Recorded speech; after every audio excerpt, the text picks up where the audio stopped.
Hi viewers, welcome to our channel. ఈ వీడియోలో మనం మెయిన్‌గా మాట్లాడబోయే విషయం ఏంటంటే, యుద్ధం అనేది ఆఖరికి ఆగిపోయింది. అది ఎలాగనంటే, అమెరికా అధ్యక్షుడు ట్రంప్ ఇటు భారతదేశానికి, ఇటు పాకిస్తాన్‌కి మధ్య రాయబారం జరిపి, ఆఖరికి యుద్ధాన్ని నిలిపివేయడం జరిగింది. కానీ ఇక్కడ యుద్ధం అనేది భారతదేశం ఆపలేదు. పాకిస్తాన్ సై అంటే సై అనే విధంగా ముందుకు దూసుకుపోతుంది. అంటే వాళ్ళు ఒకటి పేలుద్దాం అని చెప్పి ప్రయత్నాలు చేస్తుంటే, మన వాళ్ళు దాన్ని నాశనం చేయగా ఇంకొక 2 ఎగస్ట్రాగా పేలుతున్నారు. అంటే పాకిస్తాన్ అనేది భారత్‌తో యుద్ధం అనేది తలపడలేకపోతుంది. ఇక్కడ పాకిస్తాన్ మనతో యుద్ధం గెలవలేక, తన దగ్గరున్న యుద్ధ విమానాలే కానీ, యుద్ధానికి అవసరమైన మిస్సైల్స్ గానీ, రాకెట్లు గానీ, అవి ఇవన్నీ సంథింగ్ ఏవైతే ఉంటాయో, ఇవన్నీ కూడా పాకిస్తాన్ దగ్గర ఉన్నవేవి సరిగ్గా పనిచేయడం లేదు. చాలా వరకు కూడా భారత్ నాశనం చేయడం జరిగింది. ఈ యుద్ధాన్ని ఆపాలి, పాక్ ఇంకా పోరాడలేకపోతుందని చెప్పి వాళ్ళకి అర్థమైంది కాబట్టి, వాళ్ళు డైరెక్ట్‌గా భారత్‌తో రాయబారానికి రాలేక, అలా వస్తే పాకిస్తాన్ గౌరవం అనేది తగ్గిపోతుందని చెప్పి, మధ్యలో అమెరికా అధ్యక్షుడు ట్రంప్‌ని అడ్డం పెట్టుకొని, వాళ్ళ దగ్గరికి కాళ్ళబేరానికి వెళ్ళి, వాళ్ళ ద్వారాగా ముఖ్యంగా భారత్‌కి అంటే భారతదేశానికి కాళ్ళబేరానికొచ్చారు. మేము రాజీకి వస్తున్నామని చెప్పి ఇద్దరు కూడా ఒక అగ్రీమెంట్ చేసుకున్నారు. దీనికి మధ్య అధ్యక్షుడిగా అమెరికా అధ్యక్షుడైన ట్రంప్ వీళ్ళిద్దరికీ కూడా మధ్యవర్తిత్వం చేసి ఈ యుద్ధాన్ని అయితే పూర్తిగా ఆపడం జరిగింది.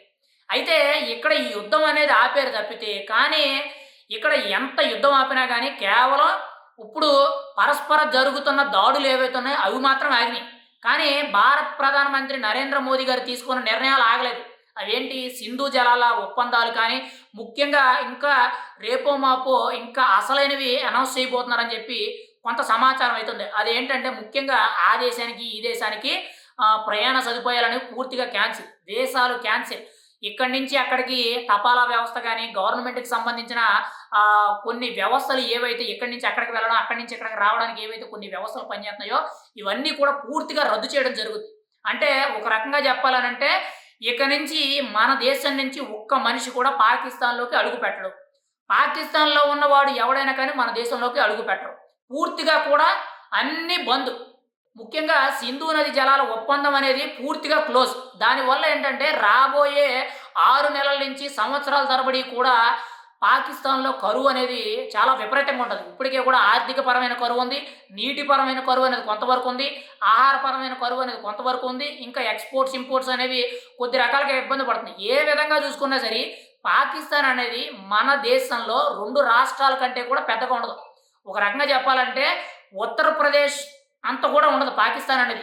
కనీసం ఉత్తరప్రదేశ్‌లో ఉన్న జనాభా కూడా పాకిస్తాన్‌లో ఉండరు. మరి అటువంటి దేశం వచ్చి అంటే కొండ ముందు కుక్క మొరిగితే కొండకు చేట అనేటట్టు పాకిస్తాన్ అనేది ఇండియా ముందు మొరిగితే పెద్ద పోయేదేమి ఉండదు.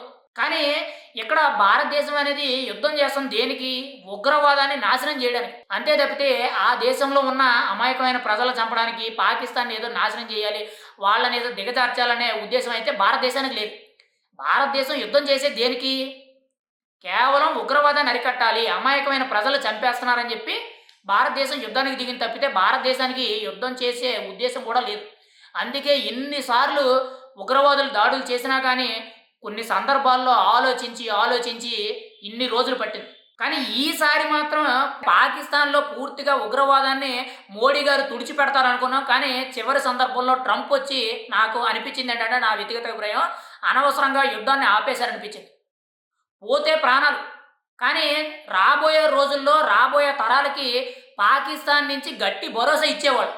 పాకిస్తాన్ నుంచి ఒక్కడు కూడా ఇండియా వైపు చూసే ఆ దమ్ము, ధైర్యం కూడా ఎవరు చేయలేనంత భరోసా అనేది యుద్ధం జరిగి, పూర్తిగా కూడా యుద్ధం జరిగి, పాకిస్తాన్ అనేది పతనమయ్యి, ఇటు భారతదేశం గెలిచినట్లయితే ఆ భరోసా అనేది నరేంద్ర మోదీ గారు కల్పించారు. కానీ యుద్ధం జరగడం వల్ల కూడా కొంత నష్టం అనేది ఉంది. అది ఆర్థిక ఇబ్బందులు కావచ్చు, ముఖ్యంగా ప్రాణాలు కోల్పోవడం కావచ్చు, అభివృద్ధి అంతా కూడా నాశనం అవ్వడం, ముఖ్యంగా ఎకనామీ అనేది డ్రాప్ అవుట్ అవ్వడం జరుగుద్ది. కానీ నాకు తెలిసినంత వరకు కూడా ఉగ్రవాదాన్ని అంతా కూడా పూర్తిగా హతమార్చాలంటే ఈ యుద్ధం అనేది కంటిన్యూ అవుతే బాగున్ను అని చెప్పి నాకు అనిపించింది తప్పితే, ఇక్కడ పాకిస్తాన్‌కి, భారత్‌కి మధ్యలో అమెరికా అధ్యక్షుడు ట్రంప్ నిర్ణయాలు తీసుకొని రాయబారానికి వచ్చి రాజీ చేయడం జరిగింది. మరి మీ అభిప్రాయం ఏంటనేది కామెంట్ రూపంలో తెలియజేయండి. ఎందుకనంటే ఎప్పుడో 70, 80 ఏళ్ల నుంచి కూడా పాకిస్తాన్‌కి, మనకి ఇటువంటి విభేదాలనేవి, ముఖ్యంగా గొడవలనేవి ఎప్పటినుంచో ఉన్నాయి.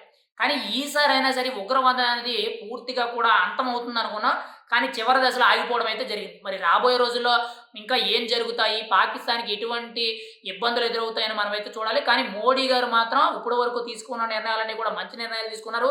ఇంకా రాబోయే రోజుల్లో పాకిస్తాన్‌కి, మనకి కూడా ఎక్కడా కూడా పూచిక పుల్లతో కూడా సంబంధం లేకుండా మొత్తం తెగిపోవాలి.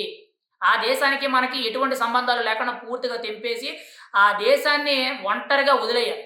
ఆ దేశంలో ఒక రకంగా చెప్పాలంటే కరువుతోనే అలమటించిపోయి, ఆ దేశ ప్రజలందరూ కూడా రోడ్లెక్కి ఆర్మీ వ్యవస్థను గానీ, ముఖ్యంగా అక్కడున్న నాయకులు గానీ, ముఖ్యంగా అక్కడున్న ఉగ్రవాదుల మీద వాళ్ళంతట వాళ్ళే తిరుగుబాటు చేసిన పరిస్థితులైతే మోడీ గారు తీసుకురావాలి.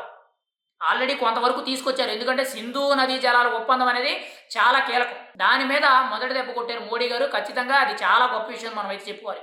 ఒక రకంగా యుద్ధం అయితే ఆగిపోయింది. ఇప్పటికే కూడా మన వైపు నుంచి కూడా కొంతమంది భారత జవాన్లు చనిపోయారు. అటువైపు చాలామంది చనిపోయారు. కానీ ఏంటంటే పాకిస్తాన్ అంతా కూడా మొత్తం అబద్దాలే కాబట్టి, మొత్తం ఫాల్స్ న్యూసే కాబట్టి ఎక్కడా కూడా నిజాలనేవి బయటపడడం లేదు.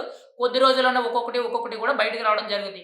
ఏది ఏమైనా సరే ఫైనల్‌గా యుద్ధం అయితే ఆగిపోయింది. ఇప్పటి వరకు కూడా ఉగ్రవాదాన్ని పూర్తిగా హతమార్చాలని చెప్పి భారత్ చేసిన ప్రయత్నాలన్నీ కూడా ఒక రకంగా ఆగిపోయాయని మనమైతే చెప్పుకోవచ్చు. ఒకవేళ మళ్ళీ కానీ స్టార్ట్ అయితే, మళ్ళీ ఉగ్రవాదులు గాని దాడి చేస్తే, ఈసారి మాత్రం ఉపేక్షించే అవసరమే ఉండదు.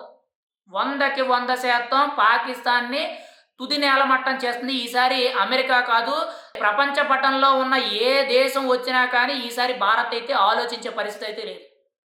అందులో ఎటువంటి సందేహం లేదు.